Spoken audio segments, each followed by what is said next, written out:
Nobody in that building was ready for what Jcob Fatu did to Drew McIntyre on Smackdown March 13, 2026. Nobody. Not the production team, not the commentary team, not the thousands of people sitting in those seats who thought they understood what kind of show they had come to watch that night. Drew McIntyre had been doing what Drew McIntyre does, in that specific mode he gets into when he is feeling himself completely, talking to the crowd with the kind of aggressive confidence that his character wears so naturally, positioning himself as the most dangerous man on SmackDown, daring anyone in that locker room to come out and challenge that assertion. And the universe answered that dare with something Drew McIntyre was not prepared for, something nobody on that roster is ever fully prepared for. The music hit, and Jcob Fatu walked through that curtain, and the temperature in that building changed instantly in the way it only changes when something genuinely threatening enters the space. And what happened next was not a confrontation in the traditional sense.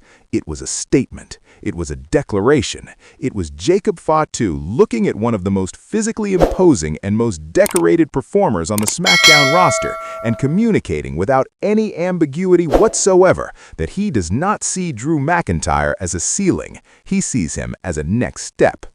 Drop your honest reaction to Jcob Fatu confronting Drew McIntyre in the comments right now. Were you shocked, or did you see this coming? Because the people who claim they predicted this need to explain their reasoning, and I want to read every word of it.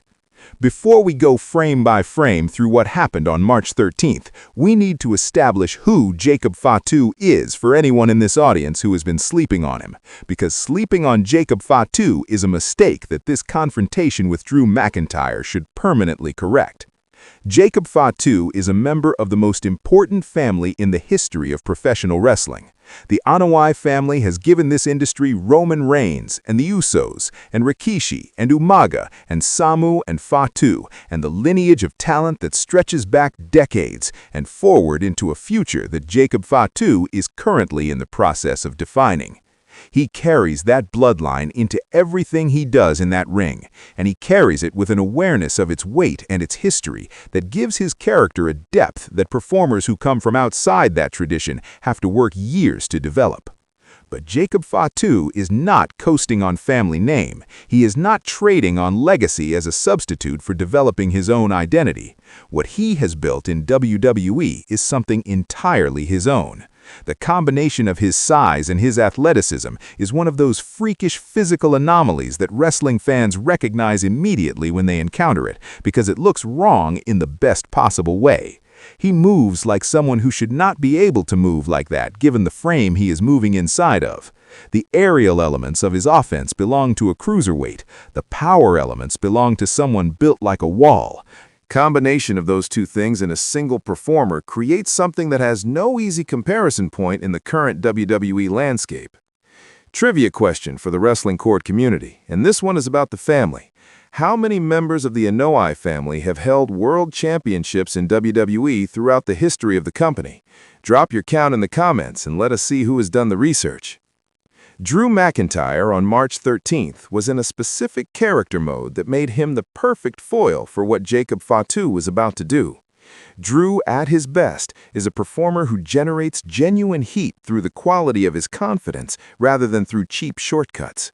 He does not need to cheat or manipulate or use outside assistance to make an audience dislike him when his character is fully activated in villain mode.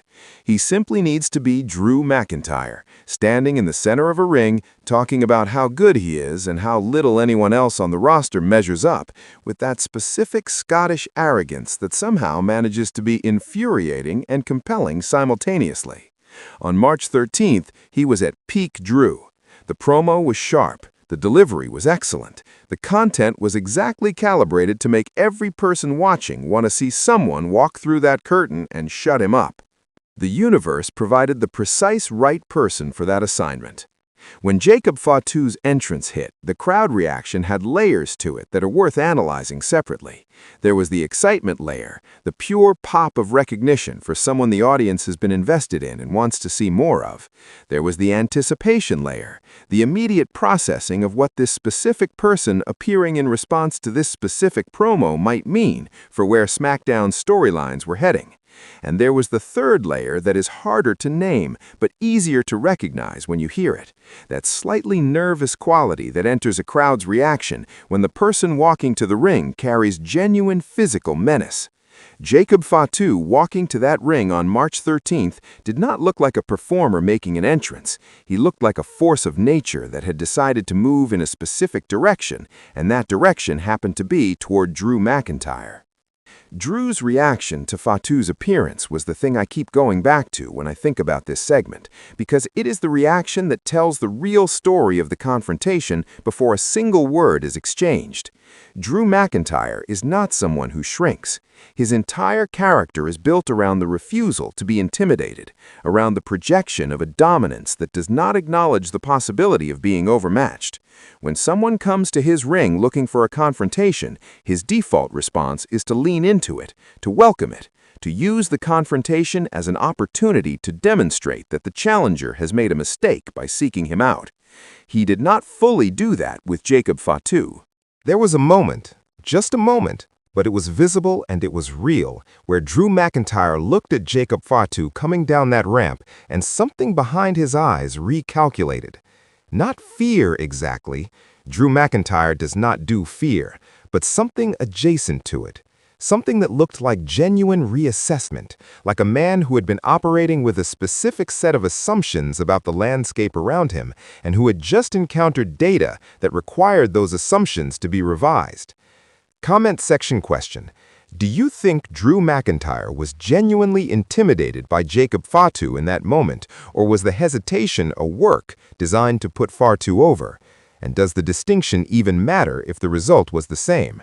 I want real analytical responses in the comments.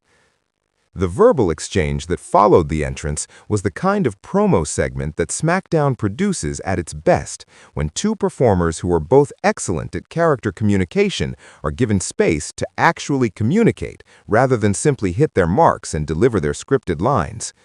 Drew spoke first, which was the right call, both narratively and practically, because Drew McIntyre talking first in this situation is entirely in character, and because it gave Jcob Fatu the position of responding rather than initiating, which is almost always the stronger position in a confrontation segment.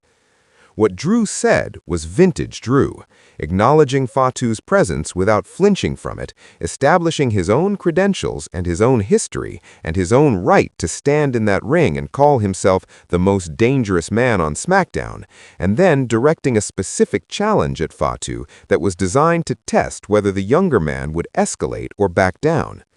Drew McIntyre has been in this company long enough to know exactly how to structure a confrontation verbal exchange to reveal character, and what he constructed in that moment was a test. Jcob Fatu's response to that test is the moment that made this segment one of the most talked about things on SmackDown in recent memory. He did not respond with a promo in the traditional sense. Jcob Fatu is not primarily a microphone performer in the way Drew McIntyre is, and the segment was constructed with that reality in mind. What Fatu did instead was step closer, just step closer, into Drew's space, into that specific proximity that in a confrontation segment communicates that the distance between conversation and physical altercation is being voluntarily reduced by someone who is comfortable with that reduction. The size comparison at close range was striking, even through a television screen. Drew McIntyre is not a small man. He is one of the most physically impressive performers on the SmackDown roster, and his physical presence is a genuine asset to his character in a way that requires no exaggeration. Standing that close to Jcob Fatu, with Fatu choosing to close that distance deliberately, created a visual that the camera captured perfectly and that communicated the physical stakes of this encounter. Potential program more effectively than any amount of verbal positioning could have. Trivia for the comments. How many times has Drew McIntyre held the WWE Championship throughout his career, and what was his longest single reign? Exact numbers, please. Let me see who knows their Drew McIntyre history without looking it up. What followed the close proximity moment was the physicality that everyone in that building and everyone watching at home had been anticipating from the moment Fatu's music hit. It did not come immediately. which was the right storytelling decision, because the delay between the anticipation and the payoff is where tension is generated, and tension is the currency of great confrontation segments. The verbal back and forth continued for just long enough that some portion of the audience began to wonder whether this was going to resolve as a pure promo segment without physical escalation. And then, Jcob Fatu put his hand on Drew McIntyre's chest. Not a punch, not a strike, a deliberate, measured placement of his hand on Drew McIntyre's chest that was more provocative than any punch would have been because of what it communicated. It said, "I am not afraid of you." It said, "I am choosing to touch you rather than hit you, and the choosing matters."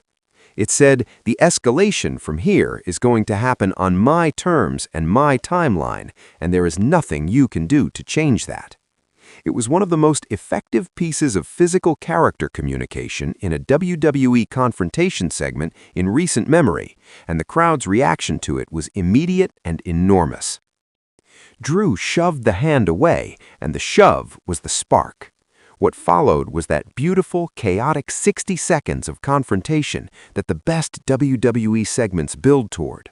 Both men fully engaged, the referees and officials who appear from nowhere in these situations swarming between them.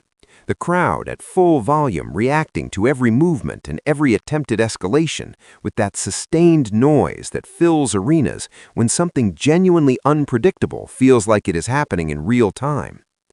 Jcob Fatu did not need to be held back. That was the detail that landed differently from how these segments usually go. Usually, when officials get between two performers in a confrontation, both men are straining against the restraint, performing the urgency of wanting to get at each other. Fatu stood relatively still in the middle of the chaos. He let Drew McIntyre get animated.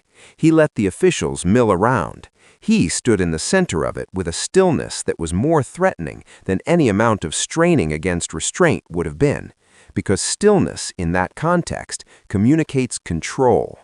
It communicates that the person standing still is not being prevented from doing something. They are choosing not to do it yet.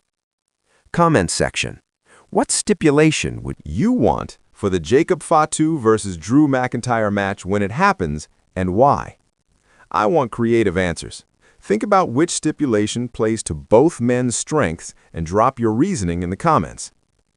The segment ended with Jcob Fatu leaving the ring and leaving Drew McIntyre standing in it, which was another deliberate and effective storytelling choice. In confrontation segments, the person who leaves last usually wins the exchange visually, because staying in the ring after the other person has left communicates ownership of the space. Fatu subverted that by leaving first and making that departure feel like a choice rather than a retreat. He had come to the ring to communicate something specific, and he had communicated it, and now he was leaving because he was finished with this particular installment of the message. The implication being that there are further installments coming, and they are going to be delivered on his schedule. Drew McIntyre's reaction to being left in that ring was exactly what it needed to be. The frustration was evident. The desire to escalate further was evident. The fact that the escalation had been controlled and timed by Fatu rather than by Drew was evident to every person watching, and it was the final piece of the segment's storytelling. The demonstration that in this specific dynamic, Jcob Fatu is operating with an initiative that Drew McIntyre is currently reacting to rather than generating. The implications of this confrontation for the Smackdown landscape are significant on multiple levels. Drew McIntyre has been positioned as one of the cornerstones of the brand, a performer whose presence at the top of the card is assumed and whose involvement in major storylines is a constant. Jcob Fatu inserting himself into Drew's orbit does not just create a potential match, it creates a potential reordering of the brand's power structure if Fatu goes through McIntyre the way his trajectory suggests he is capable of doing. Trivia, and this is the last one for this video. Jcob Fatu is the nephew of a legendary WWE Hall of Famer.